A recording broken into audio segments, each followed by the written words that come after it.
पाकिस्तान में सोने की स्मगलिंग करने वाला सबसे बड़ा स्मगलर कौन था? इसे सोने का बादशाह क्यों कहा जाता है?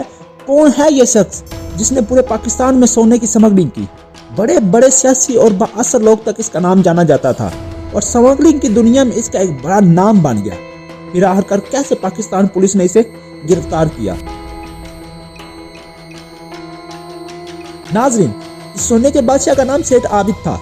सेठ आबिद के बारे में मुख्तलिफ बातें मशहूर हैं कि सेठ आबिद अपने वक्त के अमीर तरीन आदमी जाने जाते थे। सेठ आबिद 1935 में एक मिडिल क्लास फैमिली में पैदा हुए। पाकिस्तान बनने के 3 साल बाद सेठ आबिद के वालिद साहब कराची मुंतकिल हो गए और वहां जाकर एक छोटी सी सोने की दुकान बना ली। दूसरे ममालिक की तरह पाकिस्तान में भी सोने की डिमांड बहुत ज्यादा थी। उस वक्त भी सोना दूसरे मुल्कों से पाकिस्तान में स्मगल हुआ करता था। सेठ आबिद भी छोटी सी उम्र में अपने वालिद के काम में आ गए और सोना स्मगल करके पाकिस्तान मंगवाने लगे। इन्हीं दिनों सेठ आबिद की मुलाकात एक ऐसे शख्स से होती है जो मिडिल ईस्ट में सोना मंगवाता और बेचता था। इस शख्स ने सेठ आबिद को सोने के काम के मुतालिक बहुत सी मालूमात फराहम की। दर हकीकत सेठ आबिद सोना स्मगल करवाते थे, मगर लोगों को यही लगता था कि सोने की तजारत करते हैं। सेठ आबिद का नाम इंडियन प्रेस पर भी आने लगा।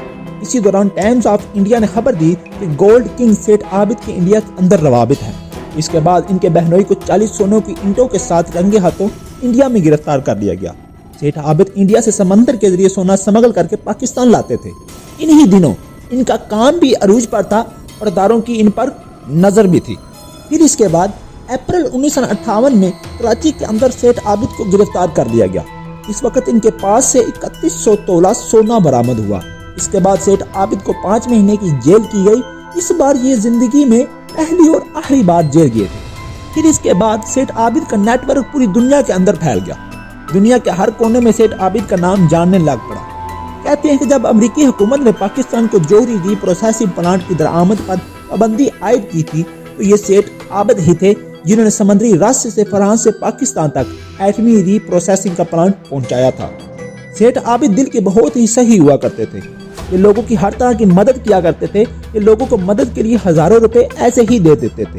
ये जरूरतमंदों को उनकी शादियों में सोना भी दिया करते थे। 1964 में सेठ आबिद ने हमजा फाउंडेशन बनाई। ये फाउंडेशन ना बोलने वाले और ना सुनने वाले बच्चों के लिए बनाई गई थी और इस फाउंडेशन का ख्याल उन्हें अपने बच्चों की वजह से आया, क्योंकि इनके 7 बच्चों में 4 बच्चे बोलने और सुनने से कासिर थे। 1970 में जुल्फकार अली भुट्टो का दौर आया तो सेठ आबिद पर काफी मुश्किलात आई। उनके प्रॉपर्टी को कब्जे में लेकर उन पर मुकदमात चलाए गए, मगर इसके बावजूद भी सेठ आबिद को ढूंढने से कासिर रहे। जुल्फकार अली भुट्टो ने सेठ आबिद पर इंटरनेशनल स्मगलिंग करने पर बहुत से मुकदमात किए, मगर सेठ आबिद किसी भी मुकदमे में पेश न हुए। इसके बाद जब जनरल ज़ियाउल हक का दौर आया तो सेठ आबिद ने खुद को हुकूमत के हवाले कर दिया।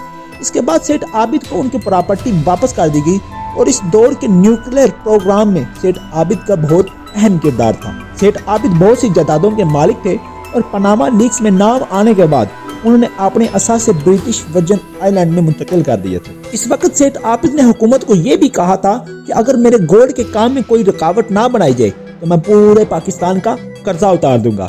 इस वक्त सेठ आबिद की स्मगलिंग के चर्चे ऐवानों और हर अखबार में हुआ करते थे। वक्त गुजरने के साथ साथ सेठ आबिद ने गोल्ड के काम को छोड़ दिया और प्रॉपर्टी के काम में आ गए और 1990 में सेठ आबिद लाहौर के सबसे बड़े प्रॉपर्टी डेवलपर बन गए। इनका ये प्रॉपर्टी का कारोबार इनके बेटे सेठ हाफिज अयाज अहमद चलाते थे। सेठ आबिद पाकिस्तान के सबसे अमीर तरीन आदमी होने के बावजूद बहुत पुरसरार सी जिंदगी गुजार गए और फिर इनका 8 जनवरी 2021 को इंतकाल हो गया।